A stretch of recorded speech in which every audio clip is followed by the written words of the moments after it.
Estelle, t'as 5 minutes, j'ai trouvé un petit appart. Est-ce que je le loue en meublé ou nu? Ah, l'éternel dilemme du propriétaire bailleur. C'est un peu comme te demander si tu préfères ton café serré ou allongé, ça dépend des goûts, Miguel. Non mais sérieusement, c'est quoi la vraie différence entre les deux? Allez, simple. Location nue, c'est un logement que tu vas louer vide, généralement pour une durée de bail de 3 ans minimum. C'est la tranquillité, moins d'aléas, gestion stable, moins de turnover. La location meublée, c'est un logement que tu vas louer équipé de tout le nécessaire pour que ton locataire puisse y vivre immédiatement. Généralement, c'est sur une durée plus courte, 1 an, voire 9 mois si c'est un étudiant. Ça, c'est les points juridiques, d'accord? Ce qui fait vraiment la différence entre les deux statuts, c'est la fiscalité et donc la rentabilité. Location nue, revenu foncier, 2 possibilités d'imposition, un abattement forfaitaire de 30% ou l'application de tes charges réelles, taxes foncières, intérêts d'emprunt, charges de copropriété, etc. Donc c'est simple mais un peu lourd fiscalement, non? Ouais, exactement. Tu vas intégrer ces revenus à tes autres revenus. Donc c'est imposé à la tranche marginale d'imposition. Autant te dire que sur des TMI de 30, 41, voire 45%, la facture va vite grimper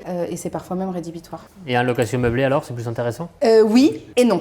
Oui, parce que déjà tu vas pouvoir louer ton bien plus cher. Généralement 10 à 20%. Oui, parce que tu vas pouvoir pratiquer ce qu'on appelle l'amortissement comptable, c'est-à-dire avoir une charge fictive qui chaque année va venir annuler tout ou partie de tes revenus locatifs imposables. Et donc concrètement, tu peux ne pas du tout générer d'impôts ou très peu d'impôts sur la durée. Ah oui, c'est pas mal ça. Et les risques? Le risque, un inconvénient majeur, assez récent, date de la loi de finances pour 2025 et concerne l'imposition de la plus-value quand tu vas vendre ton bien. Je te la fais très simple, mais tous les gains que tu as précédemment obtenus par la déduction des amortissements, on va venir les réintégrer et concrètement, tu achètes ton bien 400 000, tu le revends en disant 400 000, tu paieras quand même de l'impôt sur la plus-value. Et du coup, je fais quoi? Écoute, pose-toi des questions très simples. Quelle est ta cible de locataire?